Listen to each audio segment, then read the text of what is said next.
Bonjour, je suis donc Véronique, la professeure de yoga qui vient les dimanches matins au Café Home. L'équipe du Café Home avait envie de vous communiquer des petits conseils pour pratiquer le yoga chez vous ou là où vous vous trouvez pendant cette période toute particulière. Euh, donc voilà mes premiers conseils. Euh, qui sont ce qui correspond à ma façon de pratiquer chez moi ou d'accueillir le yoga ou plus généralement en fait d'écouter mon corps et un peu ma respiration lorsque j'ai l'occasion d'être en contact particulier avec. Pour moi, il y a deux choses essentielles. Ouais, une chose, c'est la manière dont vous abordez ce moment. Vraiment, si vous avez envie de bouger, de vous dire que vous êtes dans le yoga, la première des choses, c'est de rester dans ce qui vous fait plaisir et dans ce qui vous apporte quelque chose de serein, la sérénité. Pour moi, ça, c'est important. Plaisir et la sérénité. A contrario, ça veut dire éviter tout ce qui pourrait être je veux faire ça, je veux me détendre, je veux réussir à faire cette vidéo, ce qui est montré sur cette vidéo, tout ça, ça c'est se mettre des objectifs et c'est aller au-devant de déceptions. Parce que même si vous arrivez à faire exactement ce qui sera démontré sur la vidéo, je suis sûre que quelque part vous en douteriez, ou peut-être pas, et là tant mieux. Mais bon, généralement on choisit des vidéos, je ne sais pas pourquoi, qui nous font douter de nous. Ça arrive très fréquemment. Voilà. L'autre conseil, c'est de procéder par partie du corps pour les pratiques qui seraient corporelles, bien sûr. Si vous voulez faire de la méditation ou de la respiration, on en parlera peut-être dans une autre vidéo. Mais par exemple, si vous voulez faire des postures, moi, ce que je vous conseille, c'est de vous consacrer au départ sur la zone des épaules et du thorax dans la notion d'ouvrir, d'ouverture. C'est souvent très refermé, c'est même parfois douloureux d'ouvrir cette zone. Eh bien, tout simplement, allez-y tout doucement et choisissez des pratiques, ou même vous-même, vous pouvez le faire, vous avez l'habitude. Si vous regardez cette vidéo, c'est que vous êtes parfois venu dans un cours. Vous allez faire de genre de mouvement de inspirer, expirer, enfin du moins ouvrir, laisser refermer tout doucement, ouvrir peut-être sur le côté, refermer, et surtout amener de la détente dans les cervicales ici. Vraiment aller chercher à sentir que même en bas des cervicales, au début des dorsales, on commence à relâcher. C'est particulier, c'est très particulier sur chaque corps évidemment. Beaucoup de gens ont mal aux cervicales, ont mal aux épaules. Faites-le par rapport à vos sensations et gardez en tête ce mot ouverture.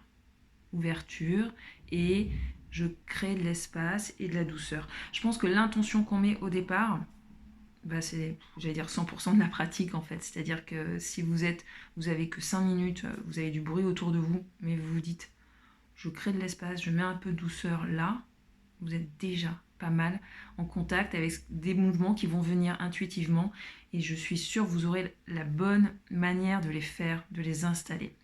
L'autre partie du corps qui pour moi est essentielle à mettre en mouvement, pour le coup là c'est du mouvement, ce sont les articulations.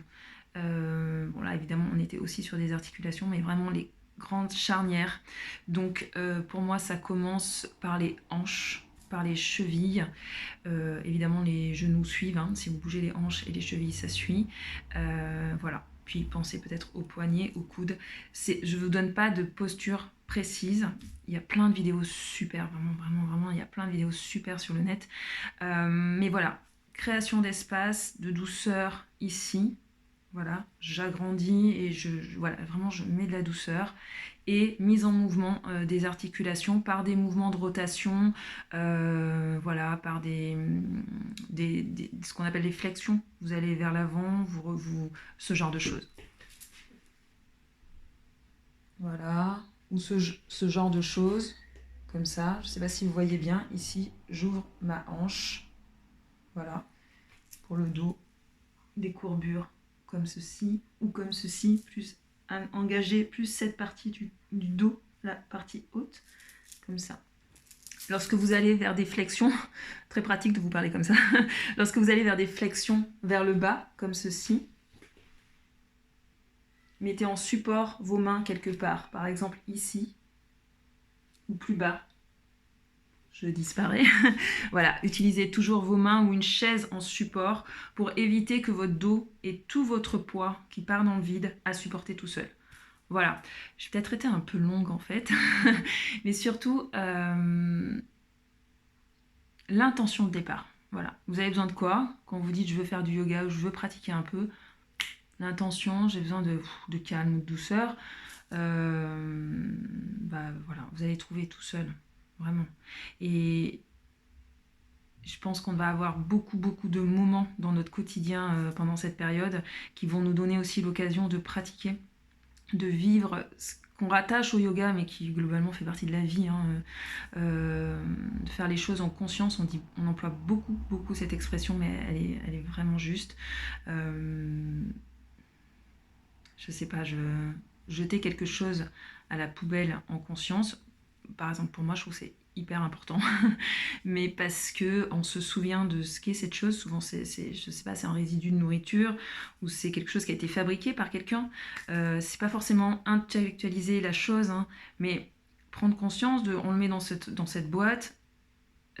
Souvent on oublie après que ça part dès qu'on sort de la maison, on oublie tout ce qui va suivre. Maintenant il y a du recyclage heureusement, mais on se détache totalement de son devenir. Alors peut-être en conscience, voilà, jeter un objet à la poubelle, c'est mon exemple, c'est peut-être pas le plus fun. Et se laver les dents. Moi parfois quand je dois me concentrer, revenir sur moi, j'aime bien utiliser la sensation de ma salive sur mes dents. Voilà, je sais pas. En cours, je dis souvent aux gens d'écouter leur respiration, mais moi j'aime bien plutôt écouter à l'intérieur de tout ce qu'il y a dans la bouche. Voilà, pour les enfants, je ferai peut-être une vidéo à part, mais si vous pratiquez avec vos enfants, que vous avez envie de les amener vers la pratique du yoga, ne vous attendez pas à ce qu'ils fassent des postures comme vous, ne vous attendez pas à ce qu'ils aiment ça, ne vous attendez pas à ce qu'ils écoutent. Pour moi, la pratique à la maison du yoga avec les enfants, c'est surtout justement ces moments présents, ces moments de on se lave les dents ensemble et peut-être qu'on écoute les sensations, on va aller chercher peut-être à écouter les sons qui sont loin de la maison ou les sons qui sont très près de nous, des choses plus accessibles. Dès que vous mettez du mouvement ou de la posture, il y a comparaison. C'est pas forcément évident lorsqu'on est le parent référent de l'enfant, et surtout le parent a beaucoup d'attentes quant à la pratique de l'enfant. C'est pas forcément cool pour lui, parce que mine de rien c'est un moment sympa, mais il sent bien qu'il y a une attente. Donc si vous sentez que vous êtes sans attente particulière par rapport au fait qu'il doit se calmer, qu'il doit faire telle posture et tout ça, pourquoi pas. Sinon, voilà, gardez juste en tête que parfois le faire du yoga aux enfants, c'est plus compliqué, plus agaçant que ce qu'on pense. Voilà, mais je ferai peut-être une vidéo à part pendant cette période. En tout cas, vous avez plein de super vidéos sur le net. Moi, j'aime pas faire ça, j'aime pas m'enregistrer, c'est exceptionnel, et j'ai pas trop la configuration pour le faire, mais vraiment, vous avez plein de vidéos. Vous avez plein de vidéos yoga parents-enfants et plein de vidéos yoga, évidemment. Et je suis sûre que vous allez trouver celle qui vous convient, et en tout cas, je suis sûre que vous allez trouver 3-4 minutes, ne serait-ce que ça par jour, pour poser l'intention de ce qui peut faire du bien à votre état général. J'espère vous retrouver assez rapidement en face à face. Voilà, j'espère aussi que vous passez cette période le plus possible en paix et en sérénité. Merci